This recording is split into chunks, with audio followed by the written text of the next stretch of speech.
पढ़ाई के लिए जैसे जेई वगैरह एग्ज़ाम की तैयारी की। तो तैयारी करने के बाद फिर मुंबई गए, आईटी मुंबई, एरोस्पेस इंजीनियरिंग। ऐसी चीज़ मुझे मिल जाए जो मैं करता रहूँ, बस मज़ा आता रहे, लाइफ चली जाए पूरी। ये मौत क्या होती है? तो बैठ के उस मौत को देखने लगे यार कि अच्छा ये है क्या ये। तो वो तो उनको ज्ञान की प्राप्ति हो गई, ब्रह्म ज्ञान की प्राप्ति तो विराट कोहली की भी हो सकती है। वो बिना अपनी चित्त की मेमोरी को यूज़ करके एक शॉट खेल के दिखा दे। यूएसए के अंदर 50% लोग मेंटल हेल्थ प्रॉब्लम्स में हैं। अब क्या हो, ऐसा बनना चाहते हो आप, ऐसा बनाना चाहते हो देश को? जॉब तो बहुत सारी अलग अलग टाइप की किया है मैंने।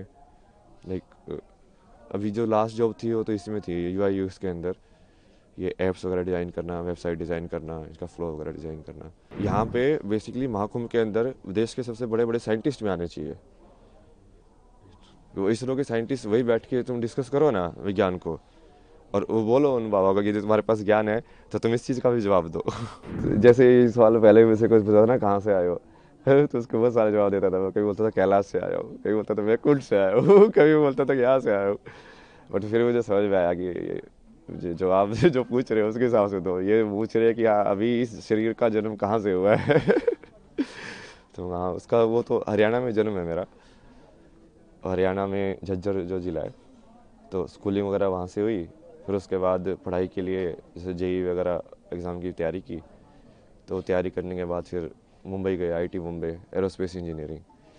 एरोस्पेस इंजीनियरिंग के बाद वही उसको ऐसे समझ में आया कि ये आधा अधूरा ही है, कि इससे तुमको क्या मिलेगा। मतलब ठीक है, पैसे तो मिल जाएंगे, बट वो क्या तुम वो वाली चीज़ पूरी लाइफ भर कर सकते हो क्या सेम?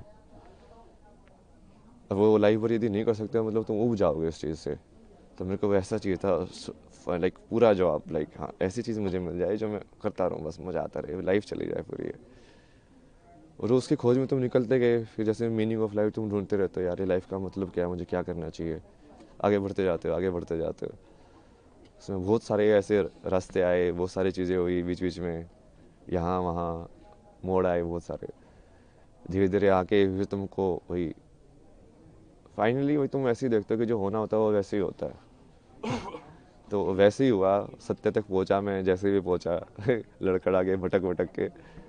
फिर उसके बाद अभी तो जैसे फिर उसको समझ में आया कि अभी जो भारत का जितना भी ये वैदिक जो ज्ञान बोलते हैं या पुराना जो संस्कृति ज्ञान बोलते हैं, वो सारा का सारा उसी के ऊपर डिपेंडेंट है। मतलब अपने जितने भी हैं ये नाट्य शास्त्र या जो भी बनाए गए हैं, वो सब आध्यात्म को केंद्र बिंदु लेके बनाए गए हैं। सब राग जो डिज़ाइन हुए हैं, म्यूज़िक से लेके, परफॉर्मेंस लेके, फिर रहन सहन से लेके, फिर जो जो परिवार का जो विधि है, शादी का विधि है, संस्कार जो होते हैं बच्चों के सारे ये उस चीज़ को केंद्र बिंदु लेके डिज़ाइन किए गए हैं। पूरा सिस्टम जो पूरा जो जैसे आश्रम की व्यवस्था थी पहले कि हाँ ब्रह्मचर्य आश्रम होगा, गृहस्थ आश्रम होगा, तो वो पूरा वैसे ही उन्होंने बनाया है कि अब इस माया में तुम कैसे डिज़ाइन करो कि वो आध्यात्म वाला जो कनेक्शन है वो बना रहे, कि लोग खो ना जाए ज़्यादा।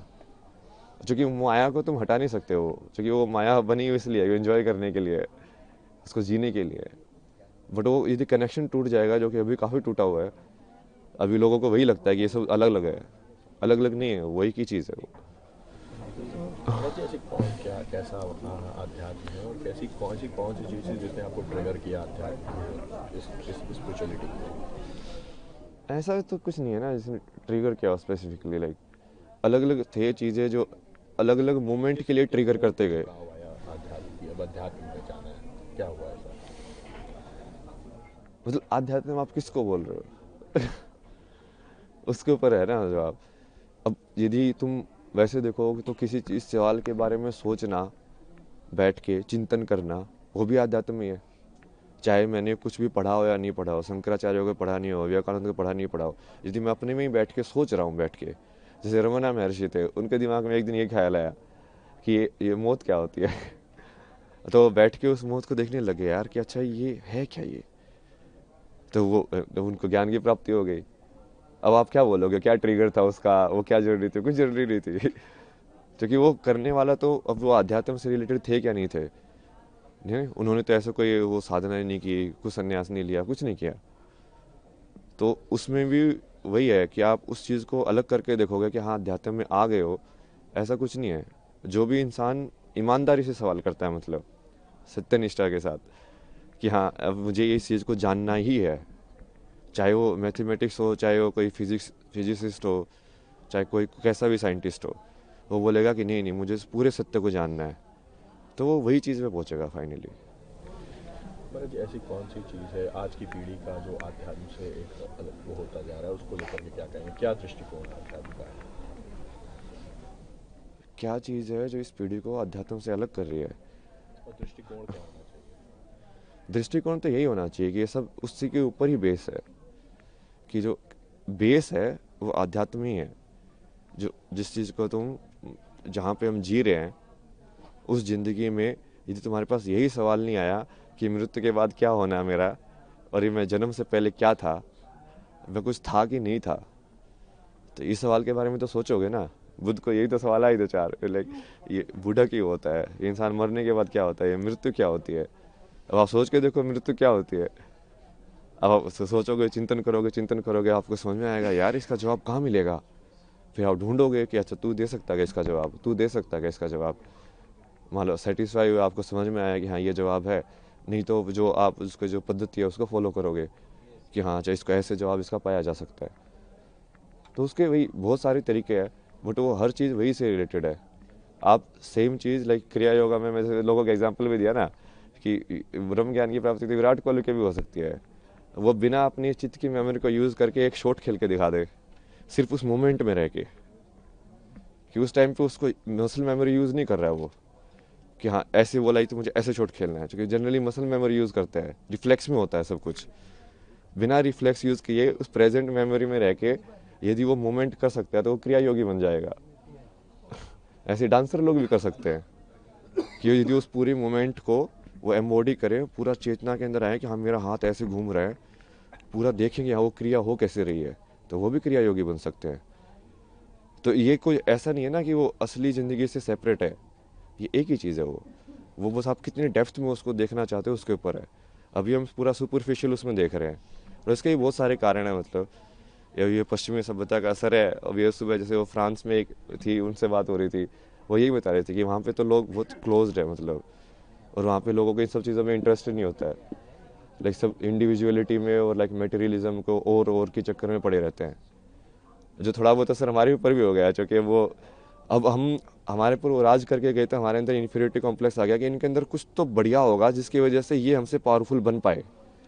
तो हम फिर वो चीज़ को उसके पीछे पड़े हुए कि इनके पास जो था हम भी वही चीज़ सीखें ताकि वो चीज़ रिपीट ना हो। लेकिन वो सही अप्रोच नहीं है, क्योंकि उनकी हालत देखो ना, यूएसए के अंदर 50% लोग मेंटल हेल्थ प्रॉब्लम्स में हैं। अब क्या हो, ऐसा बनना चाहते हो आप, ऐसा बनाना चाहते हो देश को? महाराज जी, विदेशी जो होते हैं वो आध्यात्म की ओर आ रहे हैं, हमारे यहाँ आ रहे हैं, लेकिन जो हमारे लोग हैं वो कहीं ना कहीं विदेशी परंपरा को अपना रहे हैं, ऐसा क्यों? ये यही है ना, उसकी वजह से वो ये अब जैसे आपके ऊपर मान लो कोई आपसे ज़्यादा ताकतवर है, तो आप सोचोगे यार इसके पास ऐसी कौन सी शक्ति है कि इसको ज़्यादा ताकतवर बना रही है मेरे से, तो आपका भी रुझान उसी की साइड होगा। तो आप सोचोगे यार ये लोग साइंस पढ़ के, ये एटम बम बना के, हथियार बना के ये दुनिया पे राज कर सकते हैं, तो मैं इससे बड़ा हथियार बनाऊं। तो सब उसी रेस में पड़ जाते हैं फिर वो, बट उस रेस का तो कोई अंत ही नहीं है भाई। महाराज जी, एक और क्वेश्चन है कि ऐसा क्या था अध्यात्म में जो आप इस ओर आए, इतनी सरल जिंदगी छोड़ के इतनी कठिन जिंदगी में आने का निश्चय किया, किस तरह का परिवार में क्या इसमें रिएक्शन रहा आपका? नहीं नहीं, इसकी चॉइस नहीं होती ना। रियल में आप देखोगे ना, बहुत सारे लोगों की यदि जीवनी कहानी पढ़ोगे तो आपको समझ में आएगा कि ये चॉइस होती ही नहीं है वो, क्योंकि तुमको यदि वो चीज़ की तरफ रुझान है ना, तो तुम इस लाइक उसको चीज़ तुमको खींचती रहेगी अपने साइड, उस लाइक वो बुलाती रहती है कि हाँ, अब तुम जाते रहते हो उसके साइड, एक के बाद एक के बाद एक। तुम चाहोगे कि नहीं नहीं मैं फिर से लाइक इस चीज़ में जाऊँ मेन स्ट्रीम में, बट वो होगा ही नहीं, तुम खुशी नहीं रहोगे। अब तुमको हमेशा ऐसे लगता रहेगा यार नहीं यार ये मेरे लिए नहीं बना है, ये मेरे लिए नहीं बना है। तुमको कुछ और करना है, तुमको कुछ और करना है। किस तरह की जॉब थी महाराज जी आपकी? क्या जॉब थी आपकी? जॉब तो बहुत सारी अलग अलग टाइप की किया है मैंने।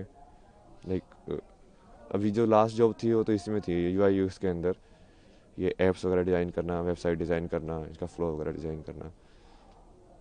उससे पहले जैसे जिसमें भी काम किया मैंने, ये ट्रैवल फोटोग्राफी या डिसोर्स करके एक प्रोजेक्ट है आईआईटी बॉम्बे का, गवर्नमेंट स्पॉन्सर प्रोजेक्ट था। उसमें बेसिकली वो डॉक्यूमेंट करने के लिए इंडियन आर्ट्स एंड क्राफ्ट और हिस्ट्री को, तो उसके थ्रू ऐसे मैं बहुत जगह पे घूमा, बहुत सारी चीज़ें डॉक्यूमेंट की मैंने, पुराने टेम्पल्स लाइक पेंटिंग स्टाइल्स और ये सब। उसके बाद जैसे इसमें भी काम किया मैंने, मैगजीन्स वगैरह में, फिल्म मेकिंग भी की मैंने, डॉक्यूमेंट्री फिल्म्स में मेरी लाइक फिक्शन फिल्म भी है। बहुत सारा कंटेंट है भाई। महाकुंभ को लेकर के क्या संदेश देंगे, किस तरह की व्यवस्थाएं लगी आपको, क्या? व्यवस्था तो सही है, अब उसमें मेन जैसे मैं तो ये चाहता हूँ ना कि ये सारी चीज़ें सिर्फ आध्यात्मिकता से लिमिटेड ना हो। यहाँ पे बेसिकली महाकुंभ के अंदर देश के सबसे बड़े बड़े साइंटिस्ट भी आने चाहिए। वो इसरो के साइंटिस्ट वही बैठ के तुम डिस्कस करो ना विज्ञान को, और वो बोलो उन बाबा को कि तुम्हारे पास ज्ञान है तो तुम इस चीज़ का भी जवाब दो। तो वो जब चीज़ें मिलेंगी तभी होगा एक साथ वो, कि वो तभी वो समझ में आएगा कि हाँ ये चीज़ें तो जुड़ी हुई हैं।